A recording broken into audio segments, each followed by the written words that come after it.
Hello and welcome to the Big H podcast. My name is Mike Heise and my guest today is Hilton resident, writer, farm owner, mom, former, whatever you call it, is Ruth Logan. And Ruth, you're known as Ruthie in our house. It's great to have you. It's good to be here, Mike. You kind of butchered the name, so I'm just going to go right to that. Can you say the name? Yes. So my writing name is Ruth Logan Herne. Well, I apologize for that. No, that's hysterical. That's hysterical. But my legal name, of course, because I'm married to my high school sweetheart, Dave Blodgett, is Ruth Blodgett.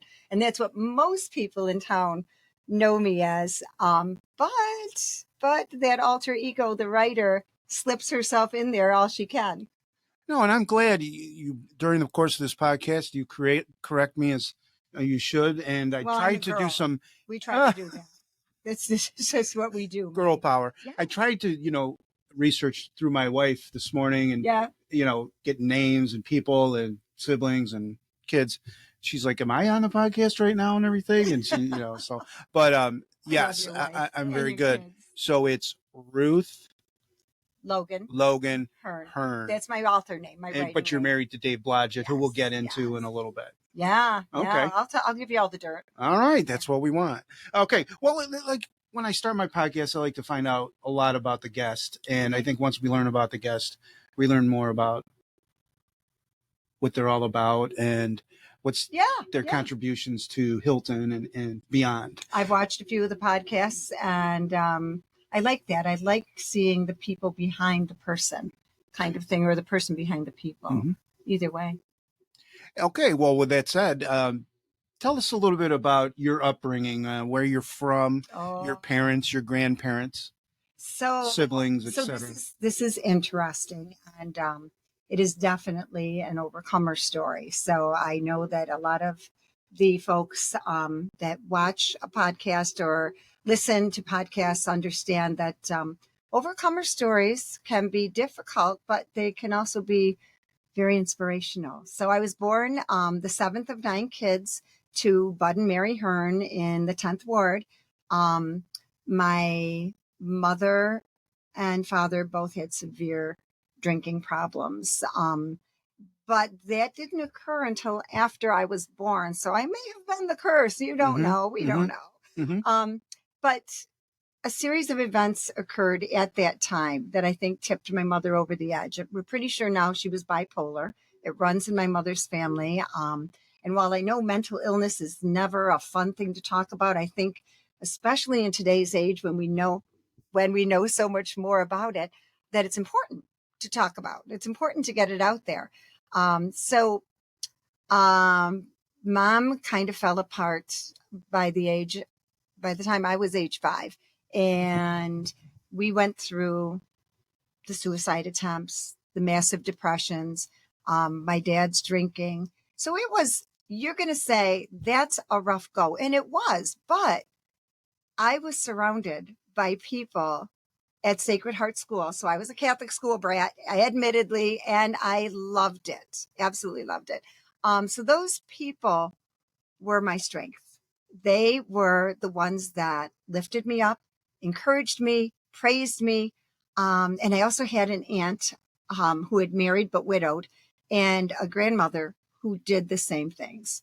They lived on Ridgeway Avenue, so close enough when things got horrible at home, when the police were called, or when there were interventions, Aunt Isabel would come over and pick up my brother, my sister Jenny, my brother Terry, myself, and my 2 little brothers, and bring them over to her house until things calmed down. And God bless her. That kept us out of the foster care system. It kept us out of being a totally split and divided family. So that was the blessing of having people that care around you. So while that all sounds dark, it was such a learning experience of how if people come from outside and care, you can make an incredible difference in a kid's life. You don't have to be that parent or a sibling or even necessarily a close neighbor.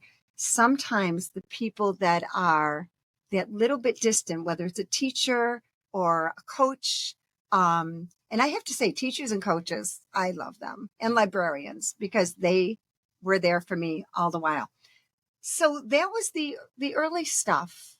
And we may get into that a little bit as we go on, but at age 15, one of those weird junctures, my sister Pat, who lived here in Hilton, asked to have me come live with her. And they were furious. It was a really rough time. But in the end, they signed the papers so that I could go to Hilton schools, graduated there in 72, met my high school sweetheart, Dave, there. And that changed a lot of things because I had a clean house. I had clean clothes. It was weird being the new kid in class and being in a public school. So that was very different. But that was a big turning point, an opportunity. And I am a big fan of taking every opportunity that comes my way. I think grabbing hold of those opportunities, working with them is huge. Don't avoid them. Grab them. See where they take you. If they don't work, you try again. Mm-hmm. So that's the early Ruthie. Well, with the early Ruthie, you mentioned you're from a family of 9 kids. Mm-hmm. Okay. Discuss a little bit about your siblings, their influence on you, because I'm a believer that family is the unit of structure. Absolutely. Where their paths took you, and obviously your one sister who took you in, you said at 15. Yeah. Tremendous influence, gave you an opportunity. Yeah. Tell a little bit about your siblings. Yeah. So we've had 2 of them go home to God. The oldest sister, Pat, who took me in, passed away a couple of years ago. And a few years before that, my oldest brother, Mike, passed away. It's one of those things where we had a family where there was a big gap. There's 21 years between my oldest sister and my youngest brother. And that 21 years was kind of like 2 families. Mm-hmm. So the older families, they were gone. By the time I really had conscious memory at like age 5 or 6, they were grown up. And, but I had a sister, Sweetgrass, who was very busy in civil rights. Wait, the name is Sweetgrass? Yes. Her name as a child was Mary Ellen Herne.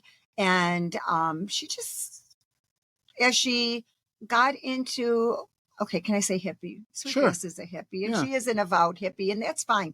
That's wonderful. She has the biggest heart. And so Sweetgrass was off doing all the amazing things that you did in the 60s when you were a hippie. And, but I had my sister Ginny, who loved me, and my brother Terry, who were both very strong advocates of trying to keep us safe and together.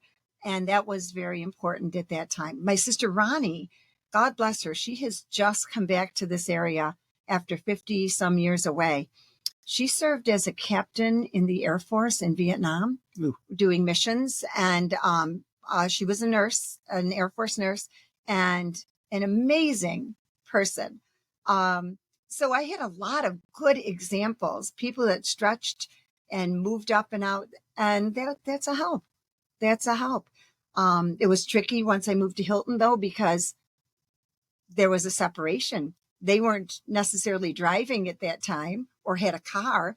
You know, we're talking the late 60s, early 70s, and people just getting started. But they were a big influence on me and on my outlooks on life and how to reach out and help others. Because nowadays, I think what the average American family is 2.2 kids, Yeah. whatever that. I'd like to see that 0.2 person. Talk about the talk about the positives from a big family standpoint. 9 is big. I came from 5, and people were like, "Oh, your mother," but 9, and like you can make it work. You know, despite. I have to say that the positives came about later, most likely. I mean, I think back and there were lots of positive things. But I would say that now the positives are having that big family, being connected for the most part through proximity, or the ones that aren't around here through letters, emails, phone. I mean, think back when I was young, first we had a party line. And you had to wait your turn to use a phone to make a simple phone call. And you couldn't be on there long. And long distance, nobody could afford long distance. You were charged by the minute and it was insane. So nobody could afford that. So technology has brought families the opportunity to be together even when they're not together. Mm-hmm. So that's been huge. We still carry on some traditions that my mother started back when, when I was 12 or 13. One of them is very poignant for us, and we do it every year. We have a family Christmas party. We host it at the farm now. And she would always read the second chapter of Luke, the Christmas story, the nativity, the birth of Jesus. And we've kept up that tradition, and we explain to all the children, the grandchildren, and now those that have great grandchildren, what this is all about, Mm-hmm. with my mother's picture.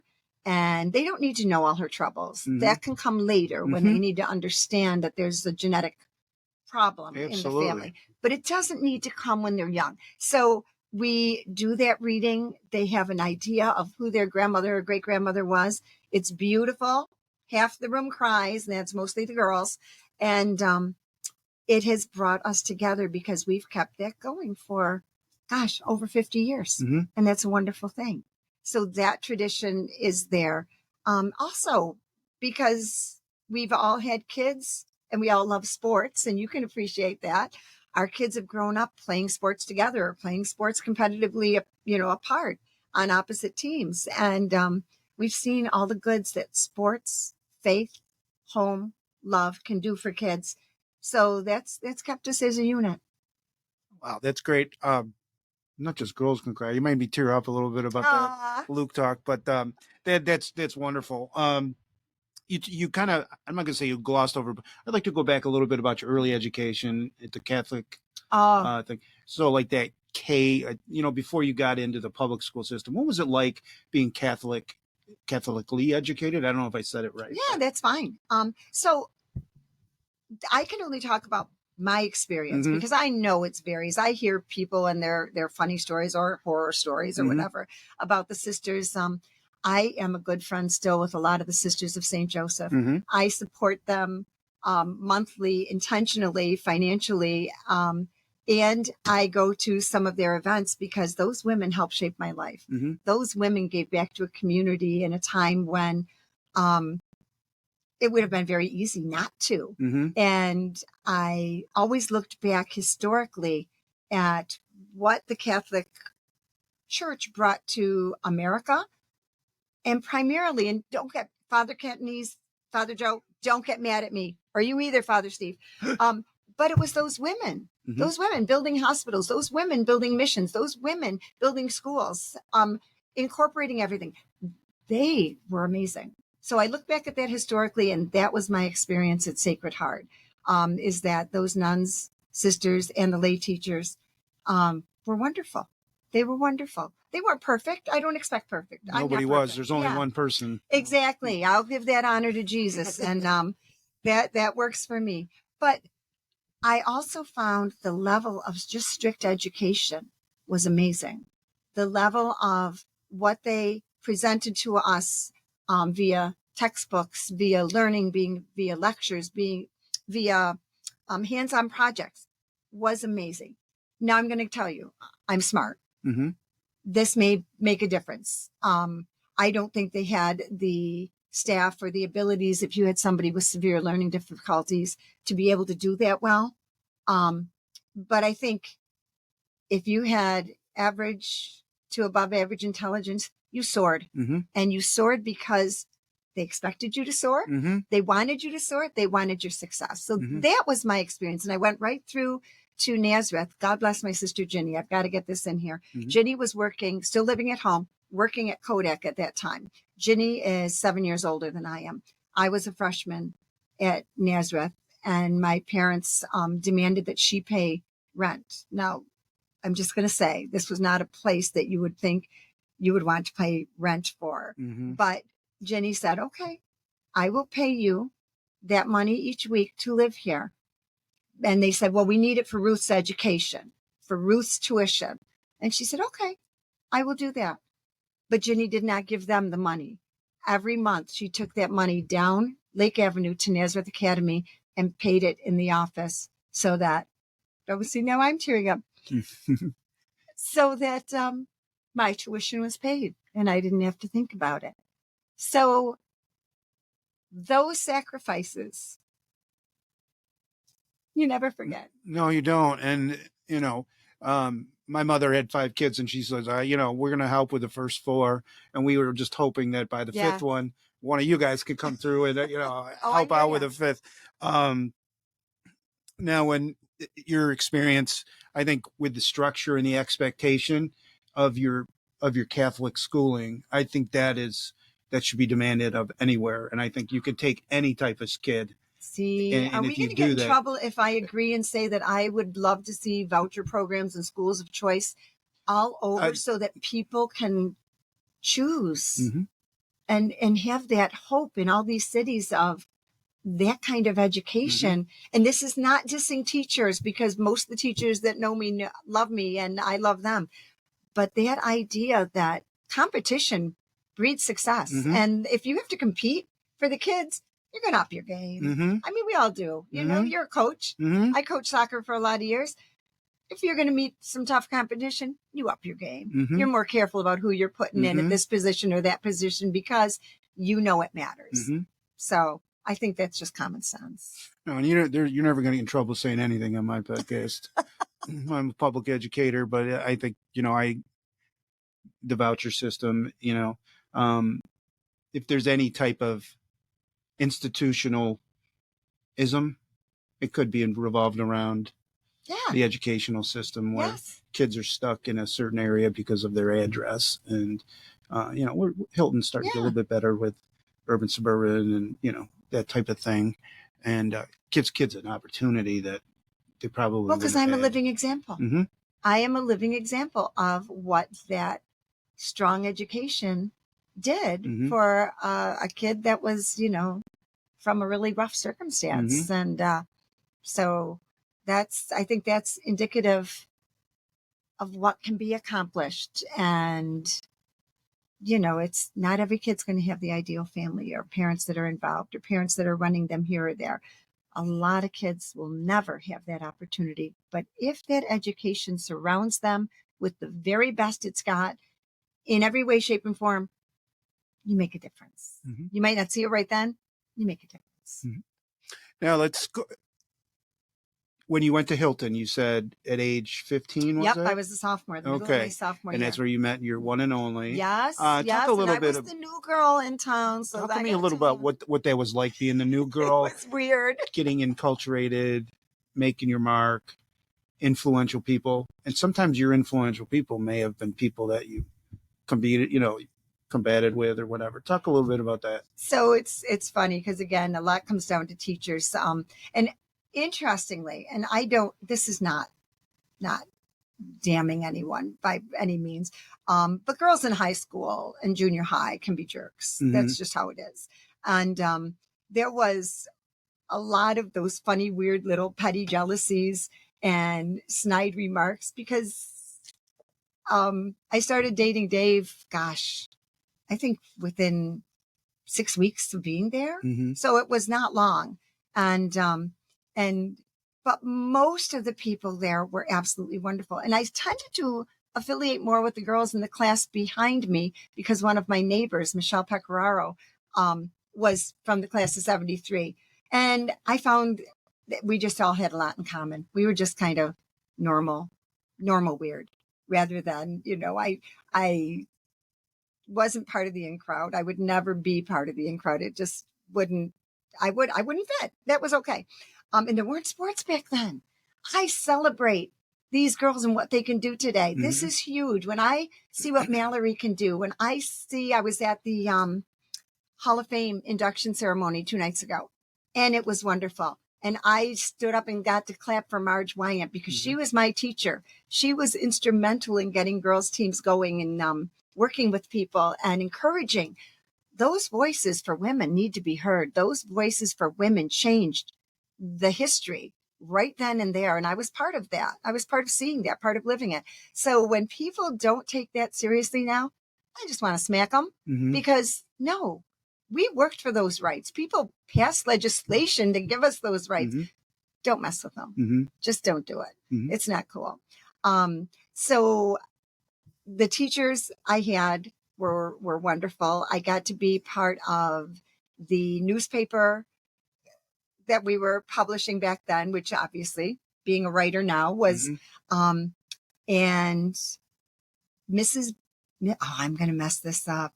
I believe it was Mrs. Bailey, who was my junior English teacher, who said, "You have an incredible talent."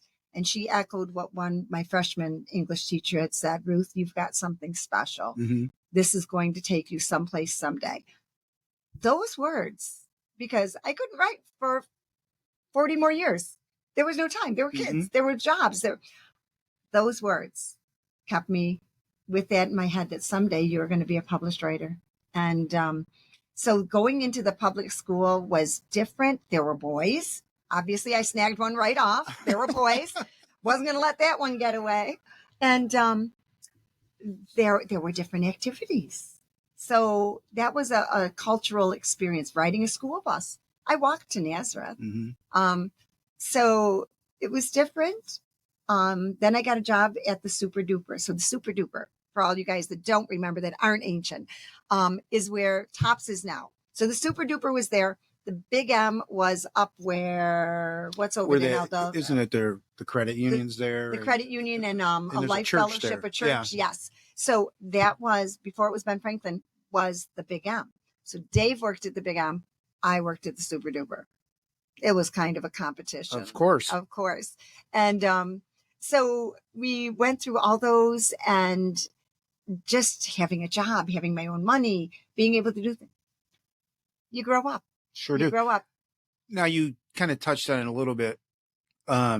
Culturally, what was society like in the late 60s, early 70s? That was the Vietnam era, wasn't it? It was. And I have to say that I don't know if I was born more conservative. I don't know if that was because of my upbringing. And despite what everybody might think about Richard Nixon, I, as a 12-year-old, took a bus downtown because I wanted to see the Republican rally. It was the one held here. I don't know if there was a Democratic rally. I just remember, I believe it was Sister Campion, who was our history teacher, talking about that the presidential candidate was coming to town, was going to be downtown. I think it was at the War Memorial or, Blue Cross Arena now. And I thought, no, I want to go to this. I want to see what this is all about. So I did. Hop on a bus, go downtown. There weren't worries then. I could go downtown. I could shop. I could cruise around, do anything, get back on a bus and come home. At 12 years old. Probably at 10, because we had to go, we were poor. We had to go to the dental dispensary that's across from the Auditorium Theater back then. So that was the Eastman Dental Dispensary, which is now part of Strong and URMC. But we had to go there for all of our dental work. So yeah, when I was 7 and 8, my sister Jenny would take me. But by the time I was 10 or 11, I would get on the bus, go all the way downtown, which was about 25-minute ride, and then take an extra bus, a shuttle bus, down Main Street, and then do the same thing in reverse. But again, I don't know, maybe they were naive. Maybe it was because my parents weren't all that swift. But it worked out.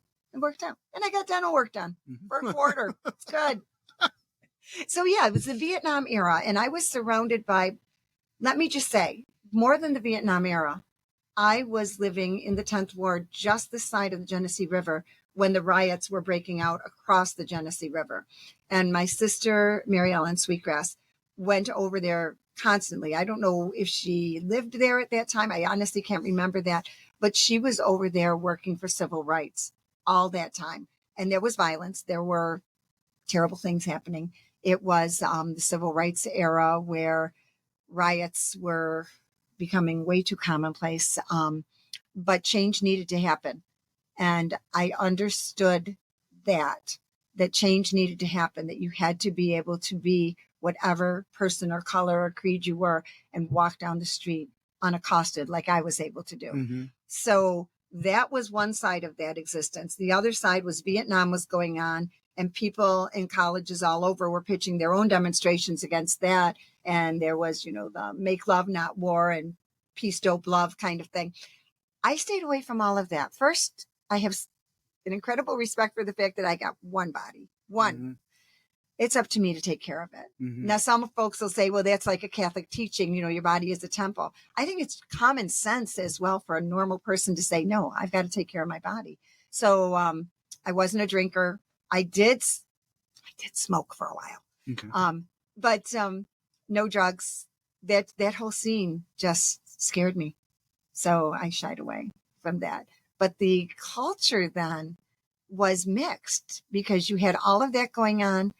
And then you had a lot of people still going to church, doing family functions. Stores weren't open on Sunday then. You still had the Sunday blue laws in effect. So you would have convenience stores open, but you would not have big stores open. The malls weren't open on Sundays. The malls were just being built. Mm-hmm. And so yeah, at my age, you've seen a lot. You've seen things come, and now we're kind of seeing things go, and you kind of rock with it. I appreciate those comments on culture and the decades and how they changed throughout history. So we go through high school, and then it comes time to go to college.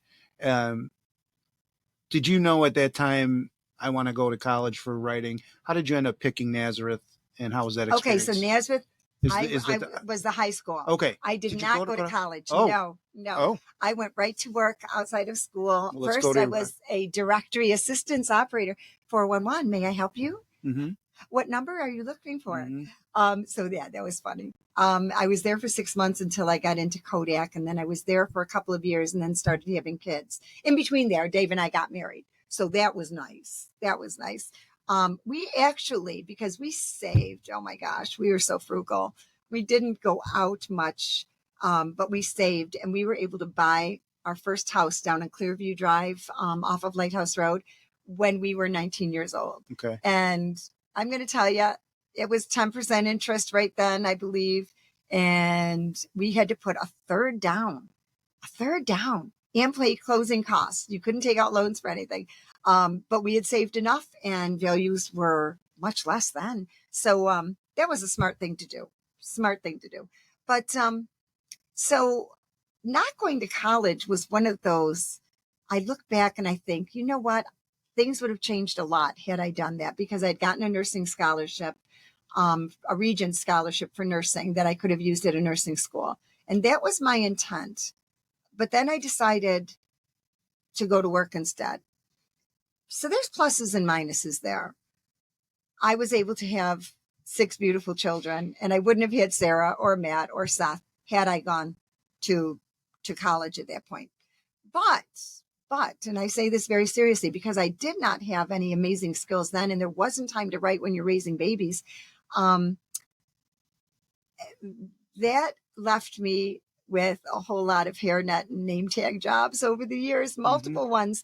And that's okay, because in the end, I use all of those in my books, whether it was waitressing, working at a grocery store, being an aide in an emotionally disturbed classroom for BOCES for 9 years, wedding dress sales. I worked for Bridal Hall, which is a wonderful store. That's where she first met, my wife met you. Yes. Yeah. So working there taught me a whole lot about the bridal industry. So I've taken all those things, used them in my work, and got paid for it. I figured that's pretty good. But don't you think that raising children is like the best thing that you can do, you raising them, rather than nowadays, yes. Unfortunately, with women having careers, and they have got to drop them off at daycare to go to their job, pick the kids up, So two things, because for 20 years I did daycare at home, which is where I met my, so many beloved families, the Tidings families, the Vericchios who used to be here, the Deans, I'm going to forget a name, so I'm going to apologize, because I was blessed to be able to help raise a whole bunch of wonderful kids, the Kenyon kids, and I'm going to stop naming names though, because I will forget. And that, I think, was almost like a vocation to help them raise their kids in the very best way while those moms worked, because being at home isn't for every woman. And I respect that and understand it. I loved it, but a lot of moms really like that 6, 7, 8 hours away and know that their kids are well cared for. And it's a balancing act, Mike. I think it can be that way for dads too. In that you're paying a bunch of money for somebody else to do what you could do for free at home. But on the other hand, how often have we seen either people pass away, marriages fail, crises loom, and these days, if a woman doesn't have something to fall back on, I see that as a problem. And this isn't because I'm pushing college for every woman. It's because you've got to be able to take care of yourself if something doesn't work out. And it's not because I'm embracing divorce or separation. It's because we have to be able to be strong. And I think that's huge. So back to daycare, though, I think it's also important to find a place that works for you. Exactly. Some place that reflects either your values or your lifestyle. I remember Lisa Tidings telling me one time, Ruthie, the reason my kids are here is because you let them do all the things I would never be able to let them do, because it would scare me to see them go up those trees and, swing down from ropes and do all this stuff. And you don't mind if they create these huge forts in your house and do that. And I get anxious if the house gets messed up. She was smart enough to see that, to look for balance. And we loved each other enough to trust each other to do what needed to be done. And that was cool. That was cool.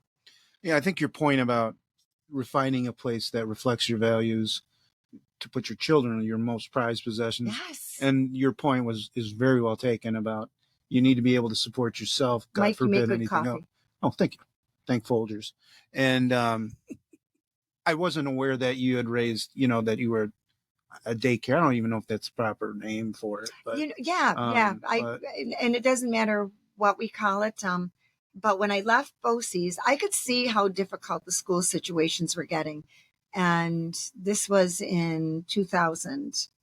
And I was injured on the job. And I knew that it was a result of the fact that safety concerns that we had put into place were not being utilized. Yes. Yeah. And I ended up with a dislocated shoulder, a torn trapezius. And it was a mess. And I thought, you know what? Just open your own place. Open your own place. And that way parents and I could interview each other, see what worked, see if it matched. And if it was a good match, some of my families I had with me for 10, 12, 15 years. Do you still do that? No, I stopped. So we had several little ones born in 2010. So all of a sudden I had several expectant mothers. I hope the county is now listening to this, but I'm past the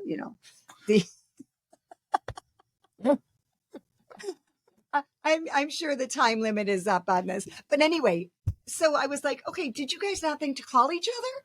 What are you doing here? But we ended up with 3 babies in 2010. And then I had 2 grandchildren in 2010. So Beth would come over with her baby and help with the other babies. And it was that way for a year. So we had 5 littles and there was always somebody else there with me. But once those kids got to where they didn't need after school care anymore, so around age 11 or 12, that's when I stopped. By then I was writing multiple books a year and published. And so it wasn't a money thing by the time they were into school because I was published and doing my own thing. But it was because I loved them all and they loved me. And it was a safe place for them to come after school and do their stuff, get their homework done. I could see that. Yeah. Just talking to you. You could go in any order, but did the farm come first or did the writing come first? So I think, and anybody out there, young person or old person listening to this will know, I think I was born a writer. This talent came directly from my mother. Are writers born or are they made? I think it can be either, but in my case, I was born. Okay. My mother had an amazing talent. Her illnesses and mental health struggles never allowed her to put that into use. And I think having a bunch of children at an age where, birth control wasn't talked about, and especially in the Catholic Church. And So I think she lost those opportunities due to the timing and the circumstances, but she was amazing, brilliant and amazing. I did not get the brilliance, but I did get the writing talent, and I'm okay with that. But I remember as a small child just making up stories in my head before I could write, and just making them up and figuring out what would happen and what if and how this would go, and always being complimented for my writing. I was an avid reader. Oh, God bless those librarians on Dewey Avenue at the Maplewood Library. Mike, they would let me come in and take a slew of books. I think before, because initially you could only take 2. And then I would have to walk all the way back home, read those, bring them back. I think they were cutting me slack before it became okay to take, 6 or 7 or 8. And I would take my stack of books home and I would tuck myself upstairs and I would just read and imagine myself writing stories like that. So I think that was always there, but you have to be able to concentrate. Who can concentrate when there's 6 kids around, right, when there's teams coming over, when there's jobs? So that had to be put on hold. But I always believed, I thought, when God wants me to do this, the time will open up. It will blossom. So we tried farming when we first moved to Parma Center Road and did it for, several years with the kids. And they probably hated us for it. I think that's what honestly sent them all to get an education, off to college and further degrees, because they're like, we are never coming back to this farm. So the joke's on some of them because they actually do. But having said that, once the kids were off on their own in college and getting married, there wasn't enough help, enough time. And we were both working 2 jobs. So we're like, okay, we rented the land out to multiple farmers over the years. So the new farm, the pumpkin farm, came about 9 years ago as one of those weird moments when Dave's like, I think I'd like to start farming again because I'm going to be retiring soon. And I was like, what? Are you serious? And he's like, oh, yeah, I think it would be fun. And I'm thinking, all that equipment, all that stuff, what do we get? But, so by that time, though, I was being published. So there was money coming in from that avenue. That was a wonderful thing, right? To be making money doing something I loved. And so the writing came before this issue of the farm. And the writing has its own little story, which started back when I started my daycare. I started waking up at 3:30 every morning. 3:30 every morning. Who does that? Who wakes up at 3:30 every morning? And I was like, okay, well, this is weird. What am I doing? What can I do? It's quiet. Zach and Luke were still at home back then. And then I thought, you dope. God's giving you this opportunity. You've got like 2.5 hours. Go write something. So back then had a typewriter, but my daughter was finishing college and I got her word processor. We couldn't afford computers. If you remember back then, computers were insanely expensive. So I had a word processor, didn't have internet. So I started my first story on that. It was a horrible story. It was terrible. It will never see the light of day, as the same with like 4 or 5 after that. However, that next, like, oh my gosh, I'm going to lose the years here. But a year or 2 later, after a customer at Basil's restaurant where I was waitressing also brought me in a word processor saying, I know you always wanted to be a writer. I'm bringing this to you because my daughter's done with it. I want you to be able to live your dream. So this wonderful customer at Basil's brought me this word processor. I at Sarah's at home. And I was like, okay, this is wonderful. Then Adam Ickes on the, I think he was on the cross country team at that time with Zach. But anyway, so he's one of the Ickes cousins. Dave's mother was an Ickes. So we're all related.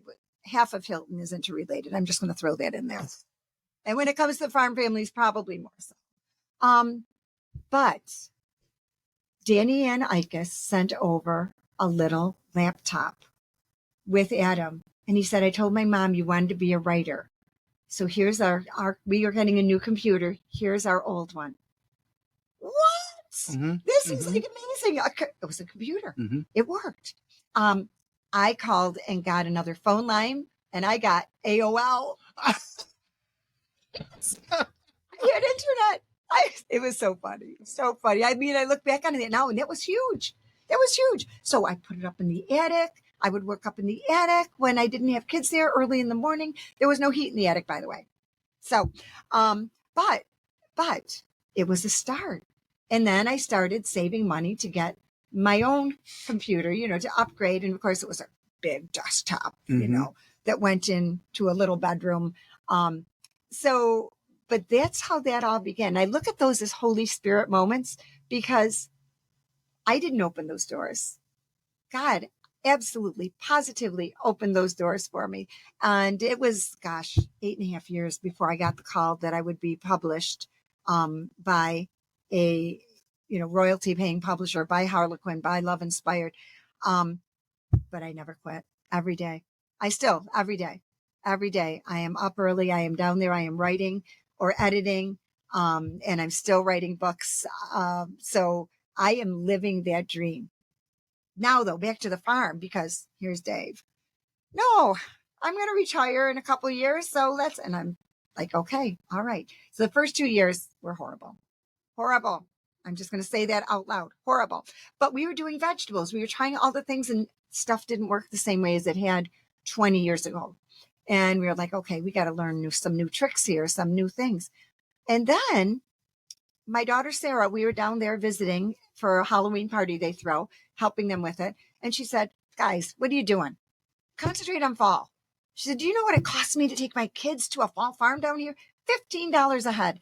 And that doesn't buy me anything. That gets me in the door. She said, do fall. You've got the gorgeous house, all the trees. It's beautiful in the fall. And Dave and I, the whole way home, it's an 11-hour drive. We're talking and we said, yeah, let's try it. Let's try it. In the meantime, 2 weeks before that, one of our customers, Ellie Costello, Ellie, if I messed up your last name, I apologize, had said to me, Ruthie, can you grow blue pumpkins? And I was like, Ellie, I have no idea what you're talking about. What's a blue pumpkin? And she said, no, in all the fancy garden stores, they have these blue pumpkins and they charge so much for them. And I was like, okay, if it's a pumpkin, I can probably grow it. Let me do some research. So that year I started researching. And the next year we had orange pumpkins, tangerine pumpkins, white pumpkins, and blue pumpkins, and all different kinds of gourds. People went crazy. It was amazing. I mean, I was like, okay, we struck a nerve. And we don't advertise. So it was just word of mouth, social media, Facebook, then Instagram. And it was so funny because as I kept growing or finding more different kinds of seeds, people just kept spreading the word. And so the farm has grown into this amazing thing in 9 years. For 2 years that were absolute fails. So in 7 years, it has gone from being quaint to us buying the lot next door. So we would have a parking lot, expanding the display space, bringing in sheds, and starting mums. Okay, so this was a whole new thing. So 5 years ago, I said, well, mums will go great with pumpkins. I'm going to order 800 mums. And Dave's like, oh, dear God. And I was like, no. You know what? Robin Sweeney will give me advice because Robin grew beautiful mums. So call Robin. And I'm like, Robin, I'm going to do this. She's like, Ruthie, they need to be fed all the time. And that meant us because we don't have fancy watering system. That meant we fed them every day, pot by pot, all 800. Then it went to, so we did 800 for 2 years and they were gone so quickly. And so then I went to 1600. Gone the third week of September. I was like, okay. Then we went to 2,500 and now we are at ordering over 4,000 mums, doing 400 triples, doing 200 hanging baskets this coming year because we experimented with them last year and people bought them like crazy. But I'm going to tell you why I think this has been so successful. First, because we keep our prices very affordable. There's no pumpkin over $5. And we went into it with that mindset. No one was going to pay more than $5 for a pumpkin when so much of the world is charging by the pound. Second, that we wanted it. Dave was insistent. He said there will be no admission fees ever. He said, whatever we do, however this grows or does, nobody's going to have to pay to come visit our farm because I want families like our family, 6 kids, nothing was affordable when you've got 6 kids. I want them to feel comfortable coming. And that has, I think, lent itself to families coming repeatedly. They don't just come once, they come 2 or 3 times. They come early in the season, they come mid-season, they come to get their Halloween pumpkins. And, we have a wonderful partnership now with Deconic Farms with Brian down the road, because we don't have enough acreage to grow all the pumpkins we sell. So he helps us out with all those big, beautiful orange pumpkins. And that's a blessing right there. I remember the year I called him 3 years ago. And I was like, Brian, I'm almost out of pumpkins. Do you have anybody that's got excess? And he's like, well, how many do you need, Ruthie? And I said, 5,000. And he said, today? I was like, no, but over the next couple of weeks. And he said, I've got you covered. And I don't know that it was fully 5,000, but I knew that we didn't have any to get into October. So when God opens the door and you go into it with faith, there's going to be hard times. And I'm not saying, we're a normal family. There's times when I'm like, no, you can't do this. Or Dave's like, oh my gosh, you're all driving me crazy. Or the girls will be like, no, this is not going to work out there. Sometimes you just have to believe and go on. And our volunteers, and some of them, family and friends come and they don't look for payment. They're what help keep prices down on the weekends, because they're the older people there. I shouldn't say older, because Mandy and Paul are not older. Well, Paul's older. Sorry, Paul. It's true. But, those people in their 40s and 50s aren't getting paid for their time there on the weekends. They're coming to volunteer so that we can get through those 8 weeks without having to raise prices. And that's a blessing that we have so much commitment from friends, family, and sometimes neighbors. When Dave's mom passed away a couple of years ago and it was so busy, the neighbors came over and helped harvest, just because they knew we were in a bind because it was September. And what kind of a blessing is that? My neighbor, Brian, when I need stuff done that I can't fix, I call him and Brian Stewart, and he comes over and he's like, oh yeah, Ruthie, I've got this. Tell Dave not to worry about it. So when you build a community around you and you're all there for each other, that's a big plus. And I talked way too much. I told you I have a lot of words. No, you don't, because I like to learn. I feel more educated and inspired and motivated when I speak to people like you. And it's, my children might argue that. They would argue that. Sometimes you meet somebody and you talk to them and you're like, I wish I had that 5 minutes back in my life, because I don't know what I just heard. We've all hit those. But to circle back a little bit, and I don't like that phrase, but let's go back to your kids a little bit. Talk to me about your children, raising kids, and where they've ended up in the world. So we are blessed that no one's in jail. So that's a good thing. No, I'm kidding. No, so they're all wonderful and they're all smart, and they I don't want to be that bragging mother, because they're all amazing in their different ways. Sarah is our oldest. She was the valedictorian here at Hilton, then went on, and she would be like, Mom, why did you say that? Because it was important for this kid from a farm to go on to the U of R and then on to Princeton, got her master's and her doctorate, and she is now a professor at Duke University. Matt is a director at Paychex. He and Zach both went to the University of Pennsylvania, Ivy League, because they were both smart, but they were both wonderful runners, distance runners. And again, that opportunity, you can open your own doors if you're willing to put in the work. And these guys were. Seth is got his education between St. Lawrence and Roberts, and then he did his master's online, and I'm not sure which university it was, but then decided not to be a teacher, and he's now working full-time at Wegmans. And then Zach and Luke. Zach got his law degree at American University in Washington, and Luke went on from being at the U of R to he's going to kill me, Northeastern University in Boston, and has ended up as an accountant and an auditor, and is now working for the Vaughn firm down in Dallas, Texas. So they are all God love them. They are all smart. They are all blessed with that wonderful experience of being able to learn quickly and avidly. So that's a wonderful thing. And Beth's going to Did you forget a kid? I did. She's going to say, you did that at the Big M one day too. Do you remember that, Mom? When you left me at the Big M? Or how about the time? Wait, you left her? Yes. Okay. Yeah. We were all pulling away. It was a very Home Alone moment. Home Alone wasn't out yet, so it was not one bit funny. So, because Beth actually works with me. She works at the farm. She helps run the farm. And she got her degree at the University of Rochester. And but she helps run the farm. She does all of my graphics for my books, and she edits all of my indie books. So she is responsible for the polish that goes on all of that. So Beth, I'm sorry. I did not mean to do that to you. And when it comes to the farm things, she and Amanda are a big help to all of us. Amanda, my niece and goddaughter, who I kind of stole from her sweet mother. But, we share. We share, Amanda. Those things are huge because your education does not always take you in the direction that you think it's going to.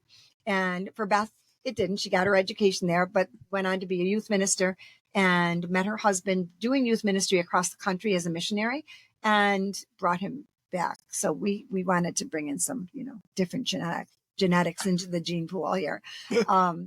And so they're all doing well. We are blessed by all of them. And I don't like to brag about the educational aspects because it sounds like bragging. But on the other hand, they earned it all on their own. I don't take credit for it because they did all the hard work to make that happen. We did the encouragement, but it wasn't like we could fund those educations. That was going to be my next question. Yeah, that did wasn't they a do reality. That scholarships, loans? Scholarships and loans, and almost all of them have paid all their loans back at this point. So no, they're. How old are they?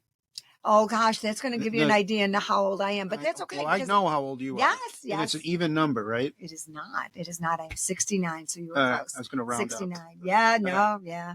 You're supposed to say, but Ruthie, you don't look a day over 47. You don't. You sent me those pictures, and I did tell you. You showed me a picture from 10 years ago, and now, you can't. Okay, so that shows that you're a guy, because I tell you, I can look at those two pictures, and I'm like, lines, wrinkles. Yeah. I was looking at the smiles the same, the perkiness. See, you're sweet. Okay. Your ages of your kids, though. You got to tell Yes. me. Okay. So, don't put me on this. No. Okay. But let's go. Sarah's 48, and then it travels down from there. So they go down to 37. So I had them in 11 years, 6 kids. And it was crazy, fun, busy. There were times we had a station wagon. I thought that was like such a cool thing when I could finally afford a station wagon. Loved them. Yes, I love that. No car. strapping seats, no car seats. Kids just rolled all over the place. I did do car seats because I was, right. remember I said it? Healthcare, I was like, home care. I was, I didn't do drugs. I didn't do drinking. Because I was always that bit of caution, but not crazy. I'm not anxious, but I was cautious. So they did have car seats. But anyway, they, the station wagon, we lived in it because they were all playing multiple sports, doing multiple things. Sarah headed up the UN club. She played varsity tennis. Matt was running. Matt was playing football or basketball and doing indoor track. And I mean, you were running constantly. Everyone was doing 1 or 2 or 3 sports, depending on whether they were in school sports or out of school sports, and sometimes at the same time. And they still did well in school. So my theory back then was 2 A's, academics and athletics. Don't worry about boys and girls at that stage. Academics and athletics. Keep your grades up. Did you hear that, Mallory? Yeah, Mal. And immerse yourself in your athletics. Do the best you can. Kind of took the same attitude into all my hairnet and name tag jobs. Do your best, no matter how menial the job is. Do your best. Shine. Make people feel like they're important to you, whether you're waiting on their table or, taking their measurements for a wedding gown and trying to explain to them that it doesn't gown fit. Manufacturers size differently, and that your normal size 12 is going to be a size 16 in this manufacturer, and then wiping their tears. But all those things, give it your best. Give it your best. Did you come up with the term hairnet name tag jobs, or did you? No, stole it from Love it. Ace Ventura. Yes. Yes. Yes, yes, I'm pretty sure it was from one of his movies that the boys loved. And he talked about that, and it's like, that's me. Mm-hmm. Yeah. So you're also a grandmother, right? Yes. Okay. Yes. How many grandkids? We have 14 grandkids. 14? 14. Yep. Oh, so I'm trying to think of the. Okay, go ahead. So the oldest, Katie, who has never lived in the Rochester area because Sarah was in Princeton when she was born, is now a sophomore at the University of Rochester. And we are thrilled that that's what she picked. And she is doing, wonderfully well there. And she picked it because she wanted a really solid college experience. Beautiful, bright girl. But she wanted to be, she was okay being away from mom and dad, but she wanted some kind of family nearby. So it's kind of cool because then we can pick her up and take her to track meets or games. And when she needs Starbucks or something, Grammy can hop in the car and make sure that happens, because it isn't always easy without a car to get around to those places when you're at a university. So no, it's lovely to have her here. That's like a thrill for all of us. Some of the colleges and universities like Princeton.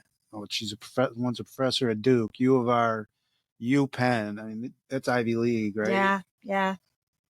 That's amazing, all in one family. Like, well, thank you, thank you. I think they're pretty amazing. Coming from a family that owns a farm.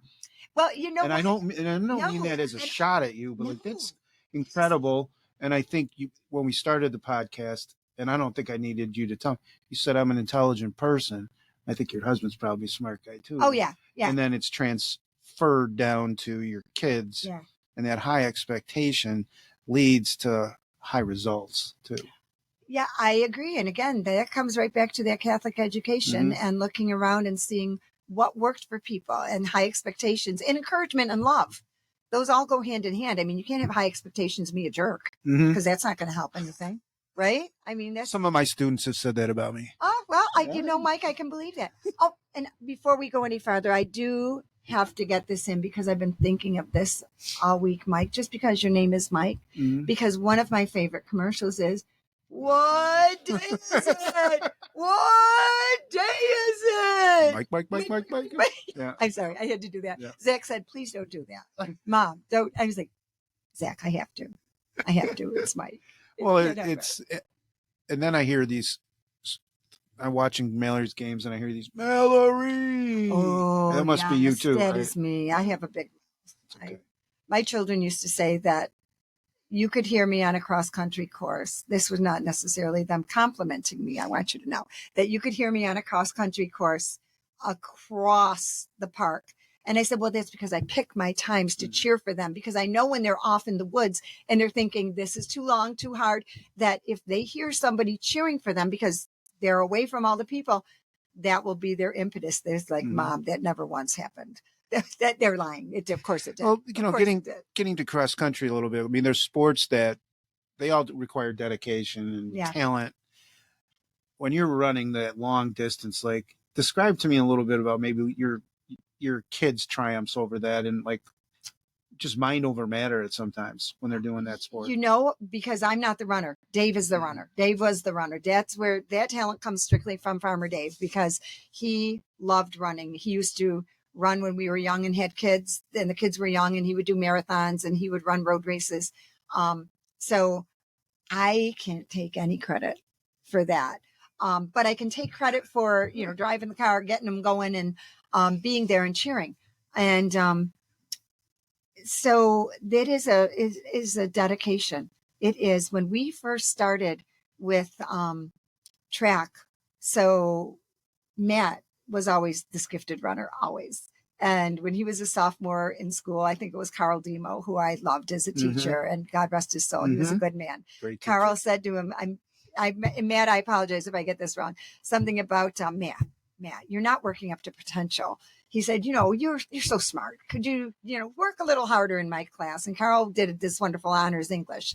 And Matt was like, he said, what are you going to do? How are you going to get into college? And Matt said to him, don't worry about that, Skippy. I'm going to be going on a running scholarship. And Carl was like, but Matt, you don't run. So that was Matt's sophomore year. And then the spring of his sophomore year, he started running for track and for Jeff Merkel. And it blossomed from there that his talent and perseverance, Matt perseveres at everything, just kind of took off. And he set the example for his siblings. Sarah likes to say that she said, yep, I got into the Ivies because of my brains. My brothers ran fast. And it's a joke between them. But Matt's perseverance paid off. The younger kids saw that. They saw Sarah's hard work pay off. That mattered. Similar to, me looking around and seeing, how did people raise successful kids? What did they do? How did they do it? Faith, hope, love, perseverance, and don't quit. Mm-hmm. And they adopted those same principles. I mean, I look at their dad, at Dave, and he is such a hardworking, industrious person. He will work himself to the bone at times. Sometimes we have to, scale him back and say, okay, we're good for now. We're good. But he has set the example that, faith and family first, and do what you got to do to get it done. So I think together we gave them those expectations, but also the encouragement, which was a big part of it. And I hope along my way with 20 years of daycare that I gave those kids the encouragement too, because that meant the world to us, to help inspire other kids, to teach them all kinds of things. I remember Taylor Tidings saying at some point, she told me, so I was in English class, I don't know, sophomore, junior year, and they were talking about their childhood. And I said, no, my childhood was, I was climbing trees and swinging from ropes and putting on shows. We had an old wagon and the kids would put on shows. They'd bring music out. They would create their own dances. They would put on a show, on a play and whatever. And people were like, what? She said, they just looked at me like I was like from outer space because nobody does that. And she said, no, that's how I was raised. That's what we did. And they were like, okay. But I think that's a cool way to raise a bunch of kids. Mm-hmm. Let them explore, let them have fun, let them try things. And nobody ever fell out of a tree and died. Right. So that was good. Exactly. That was good. Exactly.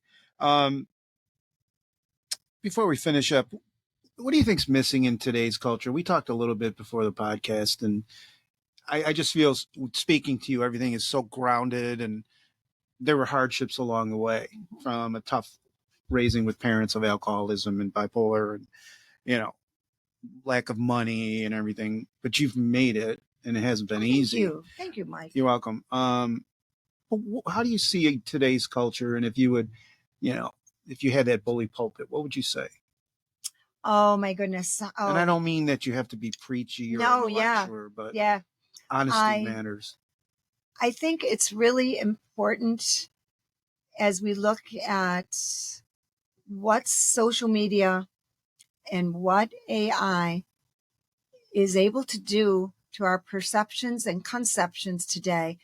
I think we would all be a whole lot smarter to not draw assumptions, to not form opinions without double and triple checking everything, like actually people used to do when they were journalists. Mm-hmm. Back in my day. You were never allowed to write something or publish something unless it was double and triple checked. I mean, you go watch those old Superman shows and Jimmy Olsen, they had to double check. Mm-hmm. I'm saying that lightly, but it's true. Today, the minute somebody thinks something, it's out there. It doesn't necessarily have to be based in fact. It doesn't have to necessarily be based in science. I think we all saw that through COVID, that word goes out and people grab onto it. I don't think we as a society can afford to do that. I think we have to be smarter, more questioning. I think we have to delve. I think we also have to go back to that idea of sacrificial love. To me, the idea of sacrificial love, first, came to me as a Christian, as a Catholic, as a person, through Jesus. Sorry, Mike. I got him all choking on his water. Oh, go ahead. So sacrificial love was not an unusual thing 50 years ago, 60 years ago.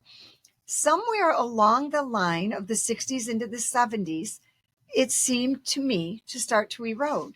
And you don't see the same kind of thing. You don't see as many parents sacrificing their own happiness for their child's happiness. You don't see as many people in education sacrificing their time for the child's time. I'm going to tell you one little thing is my kids all went to St. Lawrence School. And honestly, it was the parents that were there, part of St. Lawrence at that time, back in the 80s and 90s, will tell you it was Camelot. It was Camelot. We had an amazing principal, amazing staff, great pastor. The whole thing worked together. And that was like surround sound for raising children. So I was very blessed to have these kids in that environment at that time. And I worked an extra job to be able to help pay that tuition, but it was so worth it because then when they came to Hilton, they were ready academically, socially. They were ready to expand their horizons and do well. But that idea of sacrificial love, when teachers would stay after school to help a kid that was struggling, when teachers would stay after or staff would stay after to work on a project or to help if there was a fundraiser kind of thing, all those things, and they were being done without pay. Fast forward to, I went down to the high school, probably like 8-9 years ago. And I was invited down to work with classes to talk about creative writing, something I love to do. I love working with kids. I love talking writing. We did some great writing exercises. It was wonderful. And when we were all done, I said, you know what? I would be more than willing to come down here and volunteer to do this on a regular basis. That would be wonderful. I'd be glad to do it. And the teacher said to me at that time, she said, I can't stay to be with you to do that. And you can't do it here on your own. The union won't allow me to give that time away. I'll get in trouble. And I was like, okay, because I don't know a lot about the teachers union as far as how it works on the day-to-day basis. I do know that most of the teachers that affected my life were often doing weird things at odd hours just to inspire kids. And this is not a dig at teachers, but if people are afraid to do extra because they're going to get in trouble, that's kind of a red flag for me because that interrupts that sacrificial love right there. Now, that may have been just that individual teacher, but I have heard from other teachers since then that her concerns were valid. So there's that. But I don't want to pick on teachers because I love teachers and I love so many people work with kids and do such a good job. But if I could change things now, it would be to help instill people re-grasping faith, re-grasping that idea of sacrificial love and giving to others without expectations of things in return, of trying their best no matter what they do. Because I'm afraid that when you go to those name tag and hairnet jobs, there's a lot of folks that aren't trying their best.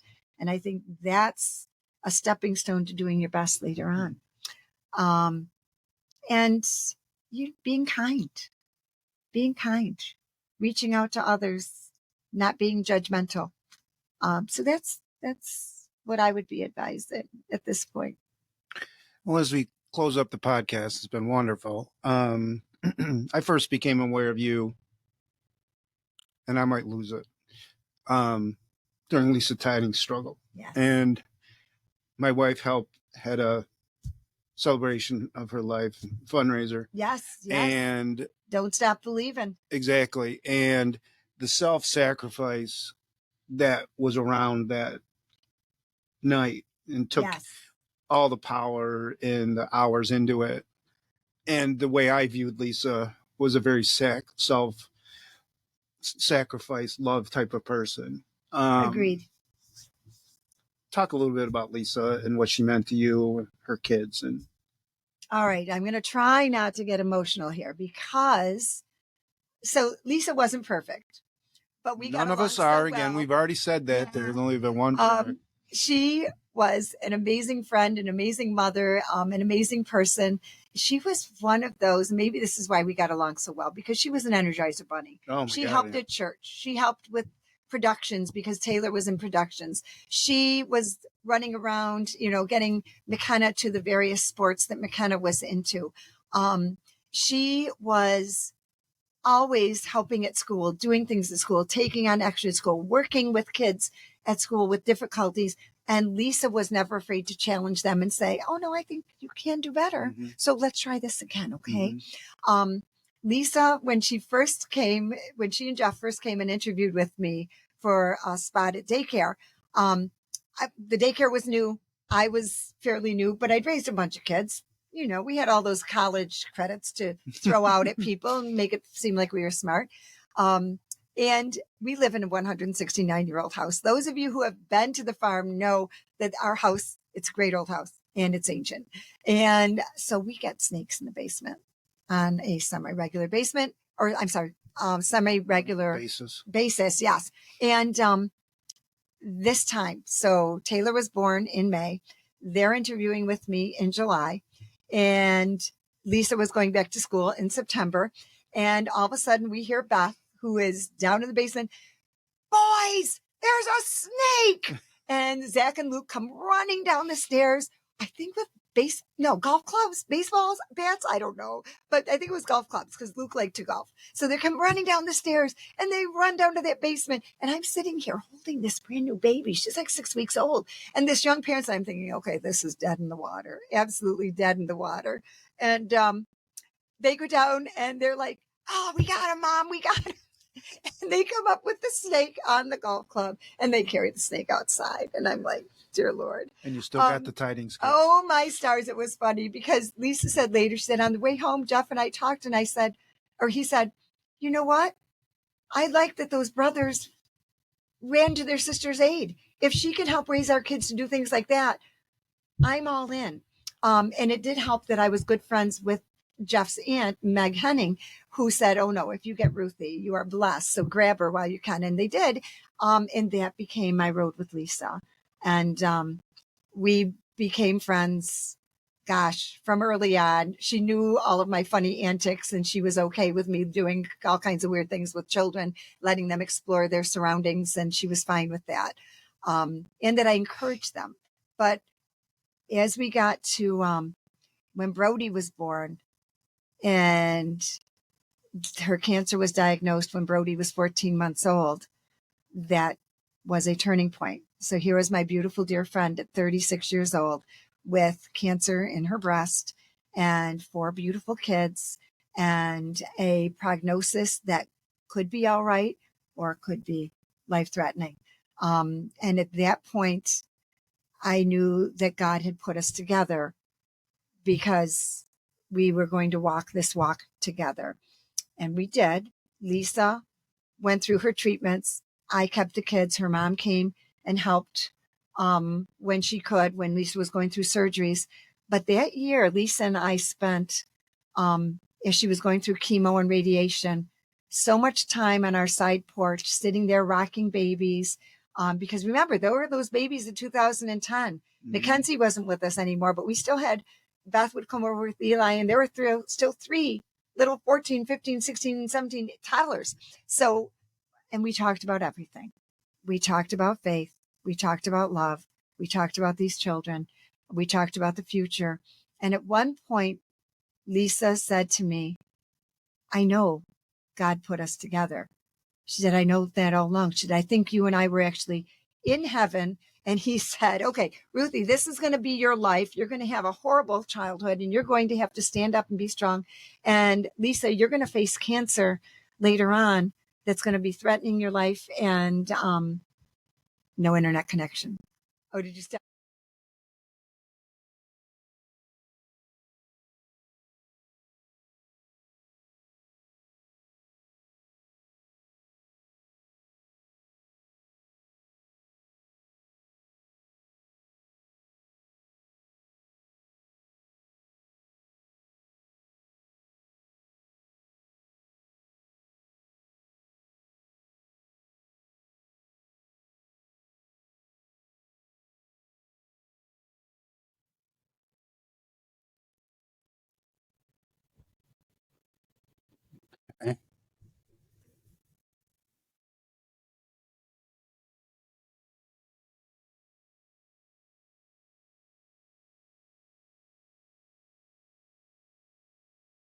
I'll just sip my coffee. Make Yes.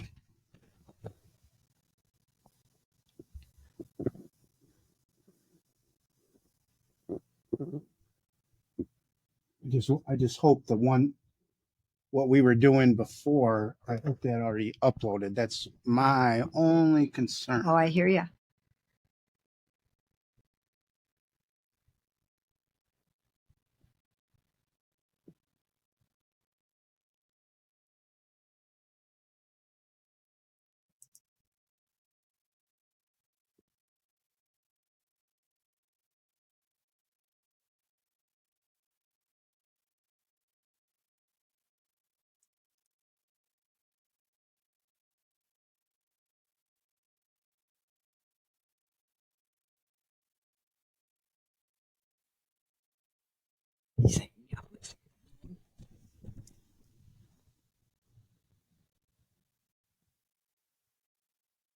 I don't think so, because I think that it's there. An hour and 14.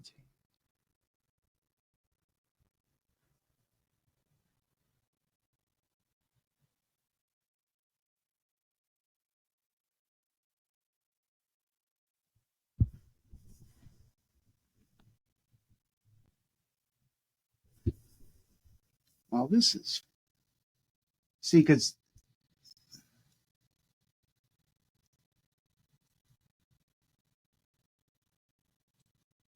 did it just come off right as you were speaking, or has it been off a little bit? Nope. Just while I was talking about Lisa, it went black.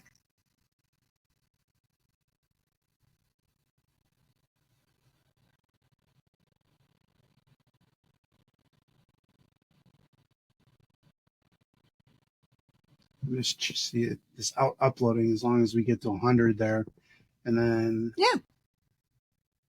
Mike, I can sit here and make fun of you you should for as long as I need to. I'm that fine. damn internet, because it's the internet connection. There's nothing I could really control with it, so I don't. No. It's funny your AOL story too, by the way. Oh my gosh, that was so funny. You've got mail. Yeah, You've got mail. recording transcript.